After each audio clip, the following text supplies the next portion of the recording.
உங்கள் ஊர் செய்திகள் உங்கள் பார்வைக்கு.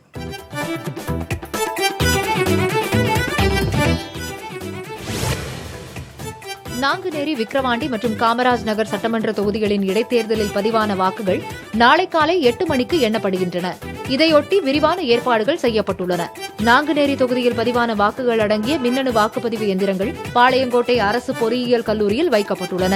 காலை 8 மணிக்கு தொடங்கி 22 சுற்றுகளாக வாக்குகள் எண்ணப்படுகின்றன. விக்கிரவாண்டி சட்டமன்ற இடைத்தேர்தலில் பதிவான வாக்குகள் அடங்கிய மின்னணு வாக்குப்பதிவு எந்திரங்கள் விழுப்புரத்தில் உள்ள தனியார் பொறியியல் கல்லூரியில் வைக்கப்பட்டுள்ளன. வாக்கு எண்ணிக்கைக்காக 14 டேபிள்கள் அமைக்கப்பட்டு 22 சுற்றுகளாக வாக்கு எண்ணிக்கை நடைபெறும் என மாவட்ட ஆட்சியர் தெரிவித்துள்ளார். முகவர்கள் வாக்கு எண்ணும் மையத்தை கண்காணிக்கும் வகையில் அனைத்து பகுதிகளிலும் கண்காணிப்பு கேமரா பொருத்தப்பட்டுள்ளது. புதுச்சேரி காமராஜ் நகர் தொகுதியில் பதிவான வாக்குகள் அடங்கிய மின்னணு எந்திரங்கள் லாஸ்பேட்டை மோத்திலால் தெரு அரசு தொழில்நுட்ப கல்லூரியில் 3 அடுக்கு பாதுகாப்போடு வைக்கப்பட்டுள்ளன. இங்கு 20 சிசிடிவி கேமராக்கள் பொருத்தப்பட்டு தீவிரமாக கண்காணிக்கப்பட்டு வருகிறது. 11 மேசைகள் போடப்பட்டு 3 சுற்றுகளாக வாக்குகள் எண்ணப்பட உள்ளன. தமிழகத்தில் புதிதாக 6 மருத்துவக் கல்லூரிகளை தொடங்க மத்திய அரசு அனுமதி அளித்துள்ளது. இது தொடர்பாக அனுமதி கோரி மத்திய அரசுக்கு தமிழக அரசு கடிதம் எழுதியிருந்தது. அதனை ஏற்று தமிழகத்தில் புதிதாக 6 மருத்துவக் கல்லூரிகளை தொடங்க மத்திய அரசு அனுமதி அளித்து தமிழக அரசுக்கு கடிதம் அனுப்பியுள்ளது. அதன்படி திருப்பூர், நீலகிரி, ராமநாதபுரம், நாமக்கல், திண்டுக்கல் மற்றும் விருதுநகர் ஆகிய மாவட்டங்களில் புதிய மருத்துவக் கல்லூரி அமைய தேர்வு செய்யப்பட்டுள்ளன. 6 மருத்துவக் கல்லூரிகளுக்கும் தலா 325 கோடி ரூபாய் மதிப்பீட்டில் உருவாக்கப்படும் எனவும், இதில் மத்திய அரசின் பங்கு 60 விழுக்காடாகவும் மாநில அரசின் பங்கு 40 விழுக்காடாகவும் இருக்கும் எனவும் தெரிவிக்கப்பட்டுள்ளது.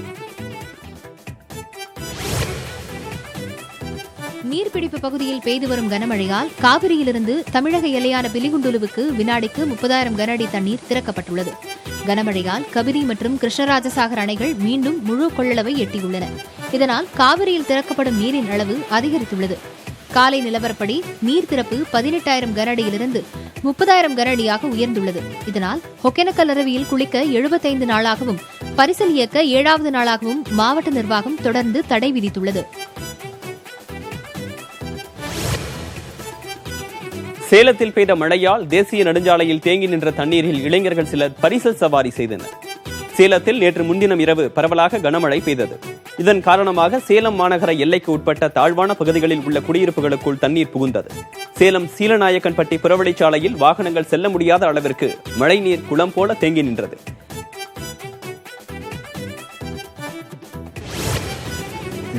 சேலத்தில் வடகிழக்கு பருவமழை முன்னெச்சரிக்கை நடவடிக்கையாக 4 குழுக்கள் மற்றும் 13 நிவாரண மையங்கள் அமைக்கப்பட்டு தயார் நிலையில் உள்ளதாக மாநகராட்சி ஆணையாளர் கூறியுள்ளார். முதலமைச்சரின் ஆலோசனைப்படி பருவமழை காலத்தில் மேற்கொள்ள வேண்டிய பணிகள் குறித்து மாநகர காவல்துறை, மாநகராட்சி நிர்வாகம் மற்றும் வருவாய்த்துறை சார்பில் ஆலோசனைக் கூட்டம் நடைபெற்றது. இதுகுறித்து பேசிய மாநகராட்சி ஆணையாளர் சதீஷ், வெள்ள பாதிப்பில் இருந்து மக்களை பாதுகாக்கும் வகையில் உதவி ஆணையாளர் மற்றும் உதவி செயற்பொறியாளர் தலைமையில் 4 குழுக்கள் மற்றும் 13 நிவாரண மையங்கள் அமைக்கப்பட்டு உள்ளது என்றும், வெள்ள பாதிப்புகள் குறித்து பொதுமக்கள் 24 மணி நேரமும் கட்டுப்பாட்டு அறைக்கு தொடர்பு கொள்ளலாம் என்றும் கூறினார்.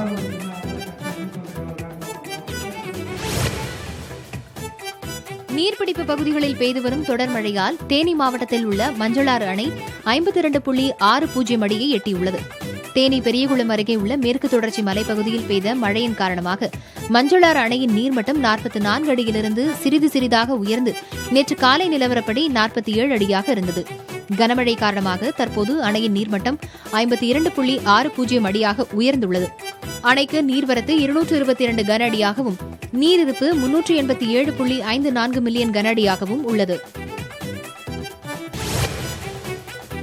கடலூர் மாவட்டம் பெண்ணாடம் அருகே சேரும் சகதியுமாக உள்ள சாலைகளை சீரமைக்க கோரி பொதுமக்கள் நாற்று நடும் போராட்டத்தில் ஈடுபட்டனர். வடகிழக்கு பருவமழை தொடங்கியுள்ள நிலையில் தமிழகம் முழுவதும் பரவலாக மழை பெய்து வருகிறது. இந்நிலையில் சில நாட்களாக பெய்த மழைக்கே பெண்ணாடம் அடுத்த நந்திமங்கலம் கிராமத்தில் உள்ள சாலை சேரும் சகதியுமாக காட்சியளிக்கிறது. இதுகுறித்து புகார் அளித்தும் நடவடிக்கை எடுக்காததால் ஆத்திரமடைந்த மக்கள் சேரும் சகதியுமாக உள்ள சாலைகளில் நாற்று நட்டு போராட்டத்தில் ஈடுபட்டனர். வடகிழக்கு பருவமழை தீவிரமடைந்துள்ளதால் ராமநாதபுரத்தில் மீனவர்கள் கடலுக்கு செல்ல தடை விதிக்கப்பட்டுள்ளது. வடகிழக்கு பருவமழையால் கடந்த ஒரு வாரமாக ராமநாதபுரம் மாவட்டத்தின் கடலோர பகுதிகளில் பலத்த காற்றுடன் கனமழை பெய்து வருகிறது. பருவமழை தீவிரமடைந்துள்ளதால் மண்டபம், தொண்டி, கீழக்கரை பகுதிகளில் உள்ள விசைப்படகு மற்றும் ஆழ்கடல் சென்று மீன்பிடிக்கும் மீனவர்கள் கடலுக்கு செல்ல வேண்டாம் என அறிவுறுத்தப்பட்டுள்ளது. மேலும் மறு உத்தரவு வரும் வரை மீனவர்களுக்கு மீன்பிடி அனுமதி சீட்டு ரத்து செய்யப்பட்டுள்ளதாக தெரிவிக்கப்பட்டுள்ளது. மழைக்காலத்தில் பிள்ளைகள் பள்ளிக்கு சென்று வீடு திரும்பும் வரை பெற்றோர் அச்சத்துடன் காத்திருப்பதை பல வீடுகளிலும் பார்க்கலாம். மழை நேரத்தில் நனையாமல் சென்று வரும் வகையில் திண்டுக்கல் மாவட்டம் நிலக்கோட்டை அருகே அரசு துவக்கப்பள்ளி மாணவர்களுக்கு ஆசிரியர்களே குடை வாங்கி கொடுத்துள்ளனர். அம்மையநாயக்கனூர் அரசு தொடக்கப்பள்ளி ஆசிரியர்கள் மற்றும் சில சமூக ஆர்வலர்கள் இணைந்து 50க்கும் மேற்பட்ட பள்ளி குழந்தைகளுக்கு குடைகளை வாங்கி தந்துள்ளனர். குடைகள் மாறிவிடாமல் இருக்க ஒவ்வொரு குழந்தைக்கும் ஒரு வண்ணம் என அழகிய குடைகளை இவர்கள் வழங்கியுள்ளனர். மழை நேரத்தில் நனைந்து காய்ச்சல், ஜலதோஷத்தால் பிள்ளைகள் அவதிப்படக்கூடாது என்பதற்காக குடை வழங்கிய ஆசிரியர்களின் அக்கறையை பெற்றோரும் மக்களும் பாராட்டியுள்ளனர். திருவள்ளூர் மாவட்டத்தில் டெங்கு கொசு உற்பத்தியாகும் வகையில் சுகாதாரமற்று இருந்த தொழிற்சாலைக்கு 1 லட்சம் ரூபாய் அபராதம் விதிக்கப்பட்டது.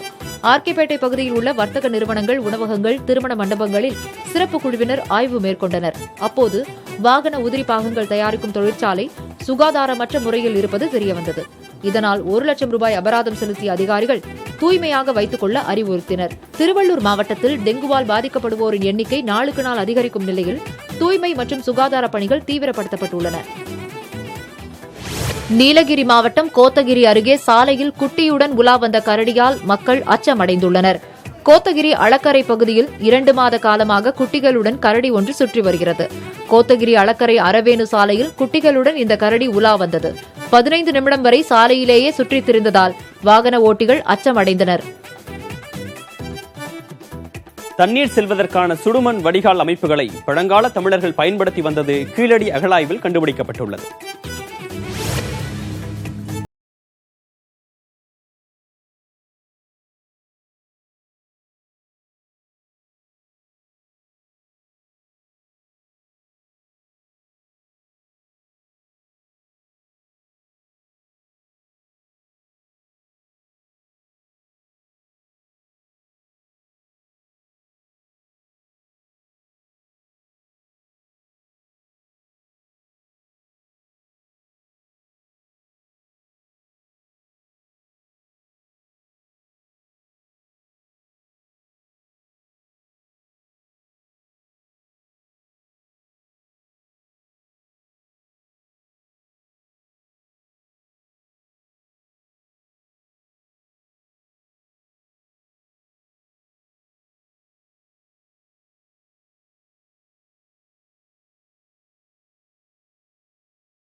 செல்லும் சாலையில் மழை நீர் 6 நாட்களாக தேங்கி நிற்பதால் வாகன ஓட்டிகள் பெரும் அவதிக்குள்ளாகி வருகிறார்கள். திக்குறிச்சி சிதறால் மலைக்கோயில் செல்லும் சாலையில் வள்ளக்கடவு பகுதியில் மழைநீர் ஓடை ஆக்கிரமிக்கப்பட்டுள்ளதால் மழைநீர் செல்ல வழியின்றி நிற்கிறது. இது தொடர்பாக செய்தி ஒளிபரப்பான நிலையில் அதிகாரிகள் வந்து தண்ணீரை வெளியேற்றினர். ஆனால் முற்றிலும் தண்ணீர் வெளியேற்றப்படாததால் இன்னும் மழைநீர் தேங்கி சிரமம் தருவதாக வாகன ஓட்டிகள் தெரிவிக்கின்றனர். சிவகங்கை மாவட்டம் இளையான்குடி அருகே கனமழையால் கீழாயூர் பாலம் சேதமடைந்துள்ளது. இளையான்குடி கீழாயூர் பெரிய கண்மாய் பாலம் லட்சுமிபுரம், அதிகரை, நெடுங்குளம் உள்ளிட்ட 7 கிராமங்களை இணைக்கும் முக்கிய பாலமாக இருக்கிறது. 35 ஆண்டுகளுக்கு முன்னர் நெடுஞ்சாலைத்துறையால் கட்டப்பட்ட இந்த பாலத்தின் வழியாக இளையான்குடி பெரிய கண்மாய்க்கு தண்ணீர் செல்லும் முக்கிய வரத்து கால்வாய் உள்ளது. நிலையில் கடந்த சில நாட்களாக பெய்த கனமழையால் கீழாயூர் பாலத்தின் தூண்கள் சேதமடைந்தது. மேலும் விபத்துகள் நடைபெறாமல் இருக்க கனரக வாகனங்கள், பேருந்துகள் செல்லாமல் போக்குவரத்து துண்டிக்கப்பட்டுள்ளது. திண்டுக்கல் மாவட்டம் சந்துக்கடை பகுதியில் உள்ள ஒரு கடையில் பழைய 10 பைசா நாணயத்திற்கு டி-ஷர்ட் வழங்கப்படுவதால் கூட்டம் அலைமோதுகிறது.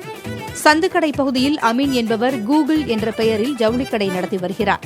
இந்நிலையில் பழமையான நாணயங்களை நினைவுபடுத்தும் வகையில் 10 பைசா நாணயம் கொண்டுவரும் முதல் 200 பேருக்கு டி ஷர்ட் வழங்கப்படும் என அமீன் விளம்பரம் செய்திருந்தார். இதையடுத்து டி ஷர்ட் வாங்குவதற்கு 500க்கும் மேற்பட்டோர் கடை முன்பு திரண்டனர். இதில் முதல் 200 பேருக்கு டோக்கன் வழங்கப்பட்டு டி ஷர்ட் வழங்கப்பட்டது. இப்போ தீபாவளிக்காக நாங்கள் ஒரு ஆஃபர் ஒன்று போட்டிருக்கோம். பழைய நினைவுகளை ஞாபகப்படுத்தணுங்கிற ஒரே காரணம் தான், வேறு எந்த காரணமும் இல்லை. அவங்க இப்போ க்ரௌடு இப்போ அதிகமாக தான் இருக்குது. இங்கே ஒரு 10 பைசா பழைய 10 பைசா எடுத்துகிட்டு வந்து ரொம்ப இதாக இருக்காங்க. வந்து கியூ பார்த்தீங்கன்னா கிட்டத்தட்ட ஒரு 200 பேருக்கு மேலே தான் நிற்பாங்க. ஆனால் அந்த 200 பேருக்கு நம்ம கொடுக்கணுங்கிறத அனௌன்ஸ் பண்ணியிருக்கோம். நம்ம அந்த அனௌன்ஸ் பண்ணுறதுக்காக நம்ம வெளியில் வச்சுருக்கோம். தீபாவளி பண்டிகையை முன்னிட்டு அரூர் அருகே உள்ள வாரசந்தையில் 1,20,00,000 ரூபாய்க்கு கால்நடைகள் விற்பனையாகின. அரூர் அருகே சேலம் பிரதான சாலையில் செயல்படும் கோபிநாதம்பட்டி கூட்ரோடு புதன் சந்தைக்கு 200-500க்கும் அதிகமான மாடுகள் மற்றும் 4000 மாடுகள் விற்பனைக்கு வந்துள்ளன. இன்றைய சந்தையில் கலப்பின மாடு ஒன்று 25,000 ரூபாய் முதல் 50,000 ரூபாய் வரை விற்பனையானது. அதேபோல் கடந்த வாரம் 10 கிலோ எடையுள்ள ஆடு 4,000 ரூபாய் முதல் 5,000 ரூபாய் வரை விற்பனையானது. தீபாவளி பண்டிகையை முன்னிட்டு இன்று ஆட்டின் விலை கூடுதலாக உயர்ந்து விற்பனையானது. இன்றைய வாரசந்தையில் ஆடு 40 லட்சம் ரூபாய்க்கும் மாடுகள் சுமார் 80 லட்சம் ரூபாய்க்கும் என 1,20,00,000 ரூபாய்க்கு விற்பனையாகின. நெல்லை மாவட்டம் தென்காசியில் உள்ள காசி விஸ்வநாதர் கோவிலில் ஐப்பசி தேரோட்டம் வெகு விமரிசையாக நடைபெற்றது. ஆண்டுதோறும் 10 நாட்களுக்கு கொண்டாடப்படும் ஐப்பசி திருக்கல்யாண திருவிழா கடந்த 15ஆம் தேதி கொடியேற்றத்துடன் தொடங்கியது. அன்று முதல் தினமும் சிறப்பு பூஜைகள், வீதியுலா ஆகியவை நடைபெற்று வந்த நிலையில் 8ஆம் நாளில் தேரோட்டம் நடைபெற்றது. இதில் ஏராளமான பக்தர்கள் வடம் பிடித்து இழுக்க தேரானது 4 ரத வீதிகள் வழியாக மேளதாளம் முழங்க வலம் வந்தது.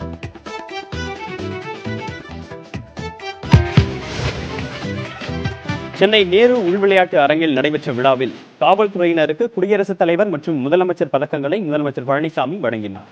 அப்போது காவல்துறையின் மோப்ப நாய் ஒன்று முதலமைச்சருக்கு பூங்கொத்தை ஏந்தி வந்து அளித்தது. இந்த காட்சிகளுடன் இன்றைய உங்கள் ஊர் உங்கள் குரல் நிறைவு பெறுகிறது. தொடர்வது தென்கோட்டார்.